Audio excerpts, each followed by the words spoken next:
Thank you for joining us today. My name is Jennifer Palalonis, and I'm the Director of the Center for Emerging Media Design and Development. Joining me is Kevin Maloney, an assistant professor teaching in our Master of Arts degree in EMDD, and a faculty member who works very closely with our low residency students. Good morning. Glad you could join us today. Also joining us is Amy Gibbs, who's a graduate student in the EMDD program. Hello, I am happy to be here and share my experiences with you guys. So we're going to begin here with a pre-recorded segment about EMDD and our low residency delivery option. Then stay tuned and we'll have a Q&A and a conversation with Amy following the video. So Kevin and I are going to begin by talking generally about EMDD and our low residency delivery option. So Kevin, can you start by talking a little bit about the program itself and what exactly low residency means? So this is a master's degree program that we've designed for mid-career professionals to be able to accomplish the rigor and the workload of a master's degree, but with a little more dispersal across semesters. So rather than our on-campus students who take 3 courses per semester for 2 semesters during the year, the low residency program has students taking 2 courses at a time through 3 semesters. So basically, they're going all year round, these low residency students, with a few little 2-week breaks in between the semesters here and there. So that's a piece of the program. The other is that since working mid-career professionals don't have the time in the day to go spend a couple of hours in a classroom a couple of times a week, we have set up the program so that at the beginning of each semester, the students meet with the faculty for 5 days, intensely, in person, in a suburb of Indianapolis, in Fishers, Indiana. And the rest of the course is then online and asynchronous so that the students finish the work online and complete the work as their time allows them to do it on the deadlines that we give. Great. So I know we draw a lot of people from interdisciplinary backgrounds. Lots of different backgrounds come to our program. I wonder if you can also talk a little bit about who this program is for, what kind of students we're trying to attract. Sure, we're looking for as I said, mid-career professionals who have a little bit of experience behind the work that they bring and a lot of diversity. So we're looking for students from all over the disciplinary world and professional experience who just want to expand and grow their skill set, maybe take some of what we teach back into their current career or use it as a launch pad for something entirely new. And I would add to that that although a lot of the students we draw to the program have, strategic communication background or creative backgrounds, we also have drawn folks from business backgrounds, comp studies backgrounds. So the skill sets that we teach really are applicable in a lot of different fields. So I have a question for you, Jen. Can you tell me about the structure of the program? Absolutely. And how we operate? So EMDD is a 2-year master's degree program, and in the first year we focus on 3 main pillars of study. The first is design thinking, which is really a set of strategies that people can use to understand audiences and brainstorm and prototype ideas for addressing the needs of those audiences. Now in EMDD, we are specifically focused in strategic communication and experience design. So we use design thinking to understand audiences and then solve communication problems through cross-platform experiences, which leads us to the second pillar, which is transmedia or cross-platform storytelling. So students also learn about what happens to stories as they cross-platform, what happens to information as it crosses platforms, and how can we build experiences that integrate both physical experiences like live events and exhibitions along with digital experiences like websites and apps and other types of communication, digital communication tools. And then how do you do that in this sort of distributed cross-platform setting? And then finally, if you're going to go through the design thinking process to understand audiences and build large-scale cross-platform experiences, how do you know that what you're building is actually resonating with that audience? So that brings us to the third pillar, which is usability and user experience design. So we teach you the research methods and strategies that you can use to test your ideas with real audiences, and then iteratively make improvements to those ideas based on the results of that study. So that's year one. You learn about all three of those things in collaboration with your cohort and your faculty. And then we move into year two. And year two is, I think, what makes EMDD most unique in that year two is all project-based. So students are working on two main projects during year two. One is a team project where they're applying what they've learned about design thinking, cross-platform storytelling, and usability user experience design to a project that is real world and in collaboration with some sort of external partner. So in that sense, you really get a practical opportunity to practice the skills that you've learned in a real setting for a real project that, God willing, will see the light of day and will actually be something that gets deployed into the world for a real audience to see. The second project that you work on is your own personal thesis or creative project. And that is, any master's degree program, right? Every master's degree program requires that individual students do some sort of culminating research or creative project. And so students are also working on that in year two. And again, just to reiterate what Kevin said, we spread that out over 3 semesters each year. So you're taking 2 classes, fall, spring, and summer, to work your way through that portion of the program. Now, Kevin also mentioned that we work down at Launch Fishers. So can you talk a little bit about our Launch Fishers campus and why we meet there? Sure. So we've centered this program at a really interesting facility called Launch Fishers. It's a private enterprise that's designed around innovation and new entrepreneurship. So it's a really interesting place to put a little campus. We've got a few rooms in the Launch Fishers building where Ball State brings innovative programs like ours to work. So at the beginning of each of the 3 semesters per year, we'll meet for 5 days there at Launch Fishers. We'll have it kind of all to ourselves so that we can have really deep and meaningful conversations without interruption. But most importantly, it's very close to the Indianapolis airport in terms of driving distance. It's central to Indiana for Hoosiers who might be interested in our program or professionals working in Indianapolis, so that it's not that far afield to come to those sessions. So it's an interesting place to work. And I would add to that, I really love the Launch Fishers environment because it's a great place to have this sort of really intense conference-style workshop where we're kind of brainstorming and working creatively and moving through some of the course content that's a little bit more difficult to do in online environments. And I think that it not only is a great location and a great energy and space for us to have that dialogue, it's a great place for you to really begin to form those connections to the cohort and your classmates. So another question for you. If I were a student who was interested in this program, what might I expect for the outcomes? What's going to happen after I go through this? So I think there's a couple of things that I would point to when talking about the outcomes. The first is based on the projects that we do. So the neat thing about having an all project-based second-year curriculum is that students get to create a real strong network, not only with their cohort, which again is interdisciplinary backgrounds, and I think that we all energize and really inspire one another because of that, but also the networks that you build because of the fact that you're working on something with an external partner.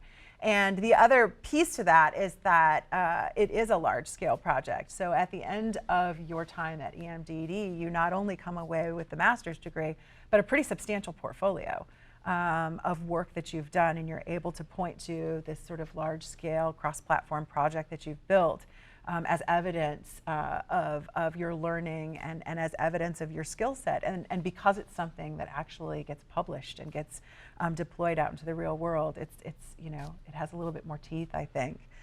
In terms of jobs, I think it's a really interesting question really for EMDD. We get asked all the time, what kind of jobs do students get who graduate with degrees in EMDD? And I would say that because of our interdisciplinary nature and because we're focused on this sort of approach to strategic communication that is in a lot of ways valuable in a lot of different fields, we subsequently see our students end up in a lot of different fields. So we've had students get jobs as user experience designers, working for design thinking firms. We have students who take these skill sets into jobs that are sort of built around other fields like healthcare or education and apply those in those environments.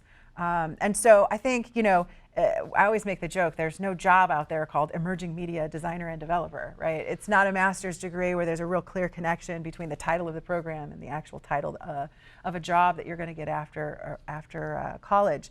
But I think that that's kind of the beauty of this master's degree, is that it takes what you already do and what you already know, and it adds a really, really strong set of skills on top of that, so that you can either grow in your current field or profession with these new skills, or you can move into a new profession that really values and requires those skills. So if I were going to apply, how would I do that? Yeah. So applying to Ball State is a two-part process. You must first apply to the graduate school and be accepted by the graduate school, and you can do that by visiting bsu.edu and the graduate school's homepage. The application process is pretty simple. Once you've been accepted by the grad school, then we can begin to consider your acceptance into EMDD. And we ask for a few additional pieces of material in order to do that. The first is a resume or a curriculum vitae. The second is a 1,000-word statement of purpose. So we kind of want to know, what's your purpose, why you want to be here, what do you find valuable about EMDD, and sort of where do you see yourself going in the future with this degree. We also would like to see a writing sample. This is a graduate program, and so there's a fair amount of writing that we have to do, and so we want to assess that. So typically, a 2,000 to 3,000 word writing sample is sufficient. Does it need to be academic? It doesn't have to be academic, and I'm glad you asked that question. We get that question quite a lot. There are folks, we all do some degree of writing in our professional world, and a lot of us have been away from our undergraduate school for quite some time. So a lot of you, may not want to go pull a paper that you wrote 15 years ago in your undergraduate degree program. And so it can be, formal reports that you've written for work. It can be press releases. It can be, really, we're happy to accept any form of professional writing. And if you look at your work and you say, gosh, I don't have anything that's 3,000 words, but I have 3 or 4 samples that I could send you that are shorter, that would be fine too. We're pretty flexible with that. And then the last piece that we ask for is a creative portfolio. And again, I often get asked, what are you looking for in the creative portfolio? Or people will say, I'm not a graphic designer, so I don't know what to submit. And my response usually is, it's less about what we're looking for, and it's more about what would you show us to demonstrate why you're a good fit for this program. So yeah, if you're a graphic designer, you're probably going to submit a graphic art portfolio of some kind. If you're a writer, you might submit writing pieces. But we've had people submit business plans, we've had marketing plans, advertising campaigns, presentations that people have given. Photo portfolios. Films, and yes, videos. films, videos, photo portfolios. So there's lots of different things that we would accept. And I would say 2 things. One, again, think about what makes you a good fit for the program, what drives you to come to this program, and then build a creative portfolio that demonstrates to us what you're good at. The second thing I would say is, if you're struggling to do that, you're more than welcome to call Kevin or I. I've had several conversations with students over the last couple of years who've maybe been, waffling about what to include in that creative portfolio. And so we can talk through it together if you'd like some advice about that. Welcome back. So now that you've learned a little bit about the EMDD program, we're going to field some questions from our viewers. So the first question, and this is a very common one, what is the deadline to apply? So here's what I would say about that. We can actually accept students for our program as late as a couple of weeks before the semester begins in the fall. However, I will tell you, this is a great problem to have, but we are reaching capacity pretty soon here. We still have a few slots open in both our on-campus and our low residency program for fall 2019. If you are thinking about getting started with us in the fall, then I would encourage you to apply as soon as possible.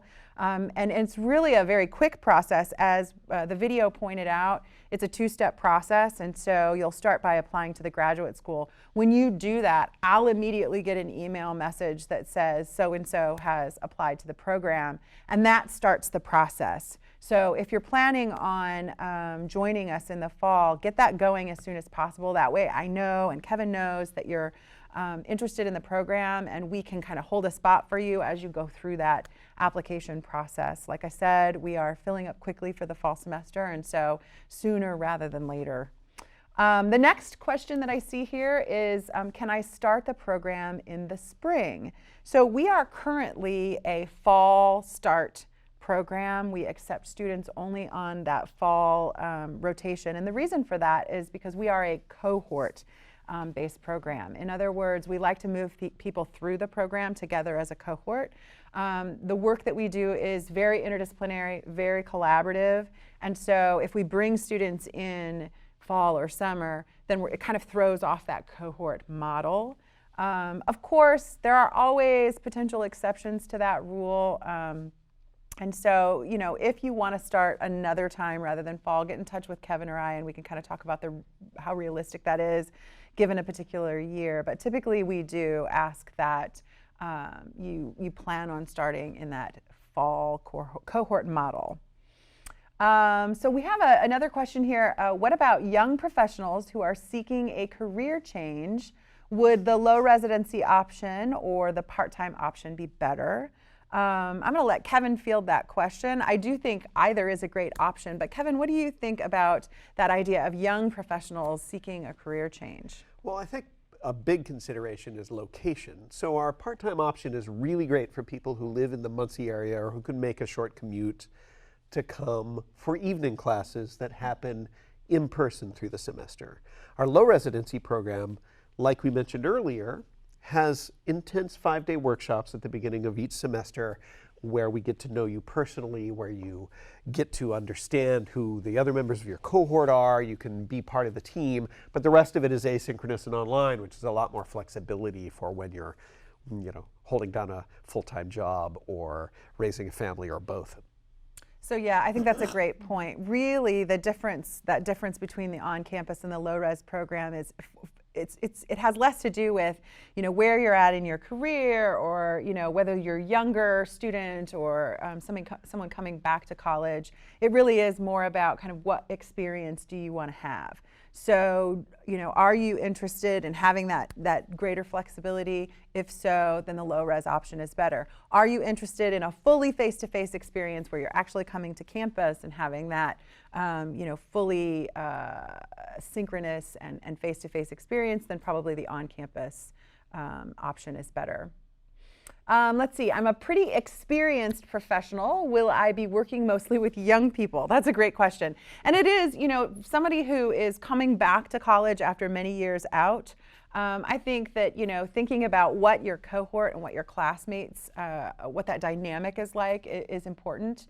But I will say that there's a mix, right? So in our low-res program, we have a few students who are more young professionals who are coming back relatively soon after their undergraduate experience. Then we have folks that are coming back after 15, you know, years in the field working professionally. So I think there's a good mix. You know, there's a great energy in our low-res program, and that face-to-face experience allows people to really get to know each other. But you will likely, regardless of how old you are, how long you've been out of school, out of your undergrad, you will likely meet folks from a lot of different backgrounds. The next question, I am nervous about online classes. What kind of support will I have? So I'm going to ask that you both actually address this question. Kevin from the perspective of the professor, and maybe Amy as from the perspective of a student who's gone through this low residency program. You know, to start off with, one of the toughest things about diving into online classes is that sense that, oh my God, I'm going to be kind of dangling on my own, really remote and disconnected from the professors. But through digital learning management systems, we have really good mechanisms for keeping in touch with you, for having conversations between the professor and the student, and also among the students themselves. And all of us who teach in the program are available regularly. You know, we'll reach out to you and check in on you. You're welcome to call us or email us or meet with us in person all through the semester at any time you might need to. And now I'm going to throw this to Amy, who's actually been on the other side of it. Well, and I do feel like I was a little nervous at first, but at the same time, I work full time. I have a family, I have kids, so busy schedules, busy evenings. So at the beginning of every semester, we get together for 5 days at a workshop at Launch Fishers, and that has been wonderful. You meet your cohort, you really dive in. They're longer days, but you truly get to know them and kind of get to know your likes and interests. And I think throughout the course of the 2 years too, I do meet with my professors on a regular basis. I also meet with my cohort members, my group cohort members on a weekly basis, either in person on Google Hangouts or in Google Docs. So I do feel like it's highly collaborative, even though it is online. We're constantly talking, and this day and age, a lot of things are remote. I mean, I work remotely for my company, and there's technology to be able to, do Google Hangouts and meet up, and just kind of plenty of ways to collaborate. So that really alleviated those concerns. Wonderful. Okay, so next question, what's the workload like? Again, I'll say a few words about that, and then I'm going to have Amy talk about that as well. So, it's a master's degree program. We have a solid amount of work each week. There are deliverables each week. Depending on the class you're taking, that might be something as simple as some reading assignments and some writing assignments associated with that. If you're more in the project mode, that might be deliverables associated with your project. Again, the reason for low res that we have you take 2 classes at a time, fall, spring, and summer, is to kind of try to keep that workload manageable. We try as much as possible to collaborate on those 2 classes. So for example, Kevin and I are teaching the 2 summer classes right now, and we co-taught that workshop this past week at Launch Fishers. And we try to create some overlap as much as possible so that students have opportunities to practice those skills in both classes, to keep that workload manageable, and also to make sure that the skills that we're teaching are transferable across classes. And so, what I will say is, and I think Amy can speak to this probably even better from the student perspective, but we try very much to understand that a lot of our students are mid-career professionals who are not going to quit their day jobs to go back to get master's degrees full time. They have other responsibilities like work and children and families. And so we try to keep that workload manageable. What would you say, Amy? Yeah, I would say definitely. I think you definitely have to build a strategic plan as far as these are the days I'm going to work. These are the hours I'm going to work on my projects. But also you have to think smart about it and say, this is a project that relates to my job, and I can use this. I can take this project, kind of work during the day maybe, and it's a win-win for both. If it's a project that benefits my employer and benefits me, it's kind of a win-win for both of us when it comes together. And I have applied some of our larger projects to my professional life, and it's been nice for both of us. Do you have a little short little example of that? I do. I used in our user experience usability research, we had a new software debuting, and we needed to do some testing for it. And so I raised my hand and said, hey, I have this project. This is perfect timing. I can do some tests and create the strategy for it, do the tests, and share the results. So I created it, and that project ended with a document, also a video sharing that, and I shared it with stakeholders at my company. So that was a great project for both of us. I could use my work time, and it helped them as well as it helped me. So that's getting paid always for homework. that's right. Yes, always helpful. But I do feel like a lot of projects too, they are beneficial. Not only they can benefit my career, my personal life, but also strategically thinking about other things too. They always apply to it. And to that point, I think the faculty tries to do a good job as well of helping individual students find those opportunities. So in that low res workshop, we'll talk a lot about your job and your role and how that applies to the EMDD program. And then as assignments come up in classes and projects come up in classes, we'll talk about, okay, so how can you take this assignment that we've given you in class and find a way to apply it to your professional life. So again, you get to have those benefits that Amy's had of benefiting your employer and benefiting the program. Let's see, next question. This program, EMDD, is part of the Department of Journalism at Ball State. I'm not a journalist or a writer, so can I still apply? Absolutely. Again, this is an interdisciplinary program, and I will tell you, part of the reason we're positioned in the journalism department is kind of twofold. One, because we do focus a lot on that storytelling, cross-platform, strategic communication, storytelling. Two, I was part of the journalism faculty before I built this program, and so it kind of made sense to kind of keep this new program within the department that I was already a part of. But this is not a journalism degree. Again, this is a degree that focuses on cross-platform storytelling, design thinking, usability, user experience. We have had students go into the field of journalism, but it's only a couple of our 30 plus graduates now that have gone that direction. Again, as I stated in the video, we have students that have gone to design thinking firms, that have become usability and user experience designers, UX researchers. We've had people go into education, medical field, communication studies, design thinking firms. So, while strategic communication is kind of at the center of what we do, this is absolutely not a journalism degree. It's so much broader than that. And there are lots of different fields that you can take this into. So we've had applicants, help me out, Kevin, or students from theater, comm studies, computer science, graphic design. Journalism too, photography, art, psychology.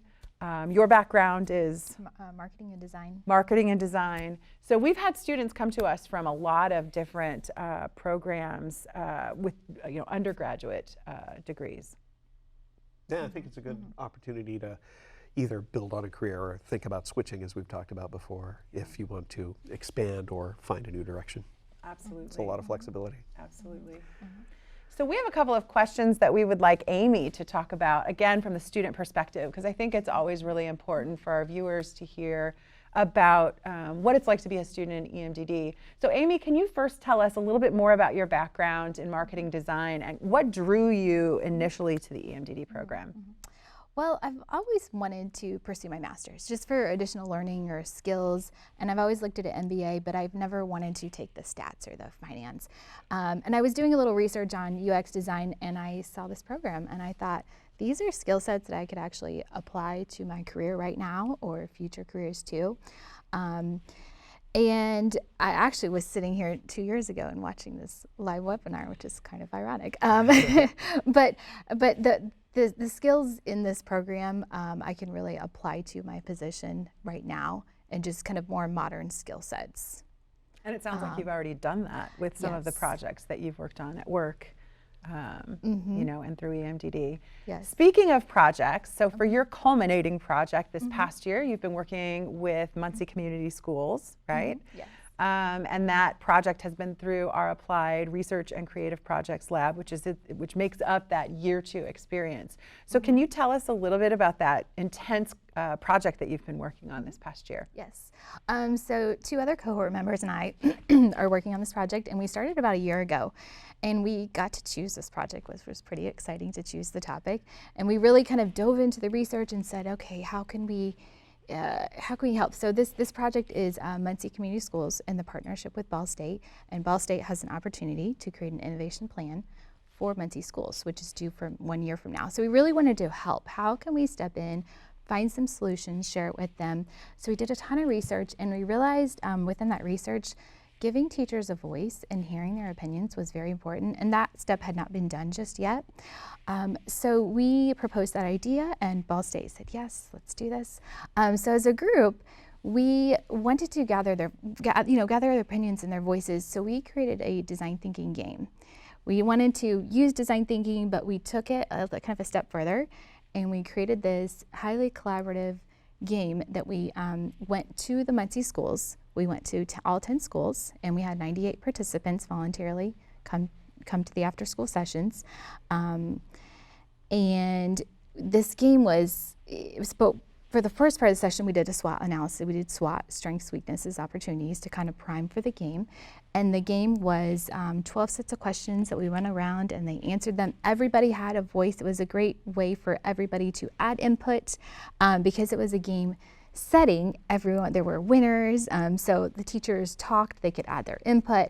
And so after these 10 sessions, we gathered over 2,500 ideas and over 600 ideas for the SWOT, so really over 3,000 data points from this game. And it was a lot of fun for us to go as well, to actually use the skills we learned in the first year and apply them, but also to kind of see the results of it and see how it would work in a real life scenario that really can benefit the schools. So that was in the fall, and then we created a report from all that data, found some key findings, and presented that to key stakeholders from Ball State and Muncie schools. And we had a few additional steps of what should we do now. And after talking to them, we decided we were going to go back to the schools, kind of dive in deeper with those key themes we found. And also, so we went back to the schools, did those design thinking sessions, more different design thinking sessions. And then this summer we're creating a website to finish up our project. And talk a little bit about the website and the purpose of the website that you're building. Yeah, so we really heard from teachers really in the fall that they kind of wanted to know more of what was happening with the plan, with the strategic plan or the innovation plan, and what were the next steps and what's going on. And the community members, as we interviewed some, were asking kind of the same questions. So for the website, we want to create, it's basically shares information of what is going on with the plan. And also, we're kind of still developing what that content is. So our next step is creating a survey to share to gather that content. So we need to do that kind of data research first, and then create that design. And we actually did create a prototype for that website that we presented to the stakeholders in February, just to kind of give them a vision of what the website could be. Also, we had gathered data from the fall, so we already knew exactly some of the things that the teachers were asking to see on that.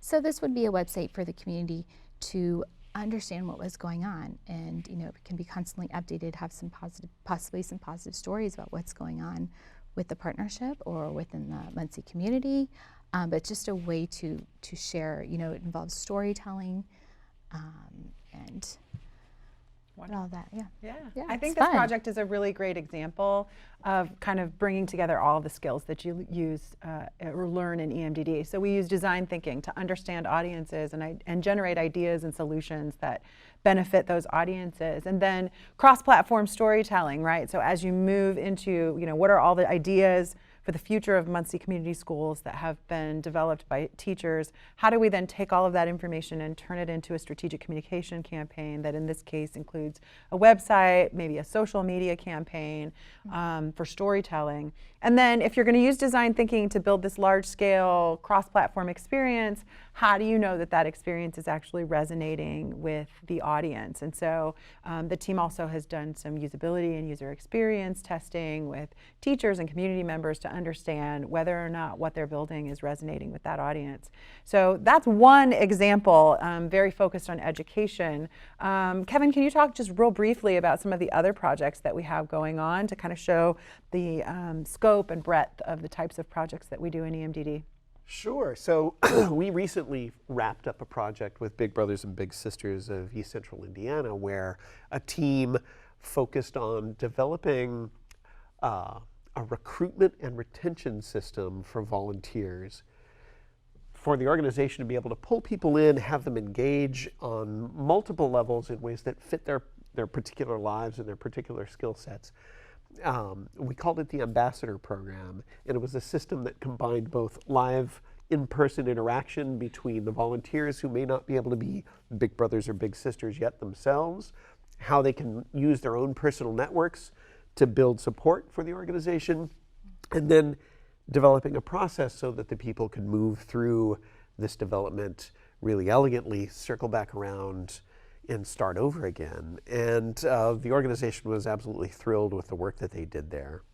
We've also got a big project being led by Jen that is using the 1,000-odd items that have been loaned by David Letterman to his alma mater at Ball State University to make an educational experience on campus. We're soon going to be working in a similar vein with the Hasten Hebrew Academy in Indianapolis to develop a Holocaust museum that's curated by elementary and middle school students there to build another cross-platform story that's built on design thinking and training those kids with design thinking. Yeah. So they are all over the scope of possibilities. We've worked with the Indianapolis Symphony, with the Professor Garfield Foundation, with journalism organization Circle of Blue.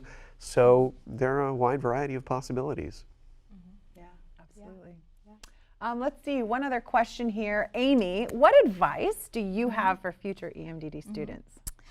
Well, I have a busy life. I'm married with 2 children and plenty of activities, but I feel like it's manageable. It's doable. You create that timeline and you stick to it, and here and there, you kind of change it as needed, as long as, be flexible. But I think that's very important. And again, I think it's created so, having the online classes, but also those 5 days in the beginning of the semester, you just really get back together with your entire cohort. I think that's so vital to have that in person. Those 5 days are just kind of really intense, but also fun as well. In fact, just last weekend, we had kind of an optional gathering over at Kevin's house where our 2 cohorts got together, and one of our cohort members actually cooked Puerto Rican food for us, and it was flown in from Puerto Rico. So we do some fun things like that over the course of the 2 years, optional, but it is nice opportunities to get together. But I do think you can definitely manage your time. It's definitely doable, and the opportunities that the program gives you are pretty amazing. You've also had an interesting experience in terms of having employer support for this, financially and time-wise. Tell us a little bit about that too. Yes. My employer does have a tuition reimbursement program, and I definitely take advantage of that, which is definitely nice to be able to do that. And I do feel like also I give back to them too. I mean, with all the projects, I try to help them as well, but it helps me too within my professional career. So that's definitely a time savings throughout the day as well. Yeah, I do pay for part of the degree, but that's been a huge help if you can ask your employer to see if there's any additional funds to help you with that. And to that point, students will often ask us, how do I sell this to my employer? And one thing that I will point out is that there are very few industries in 2019 and beyond that don't need people who can tell stories across platforms, who can think strategically about the audiences they serve, who can build cross-platform experiences, live events, digital experiences, et cetera, that engage audiences in meaningful ways, and that also can then test and experiment about whether or not those solutions are resonating with an audience. So I think if you're in a field or working for a company that might consider supporting your educational path either by giving you the time to do it or even paying for your tuition, these are the kinds of things that you'll learn in the program that then can, as Amy says, give back to your employer and really bring new skill sets into that environment. Mm-hmm. So I think that's it for the questions. Thank you so much for joining us today, and thank you, Kevin and Amy, for offering your perspectives. If you have further questions, please let us know. We look forward to hearing from you, and Kevin and I are always available and open to answer questions, to talk with you on the phone, to dive more deeply into your sort of personal experience and personal questions with the program. So thank you very much, and have a great day. Thanks.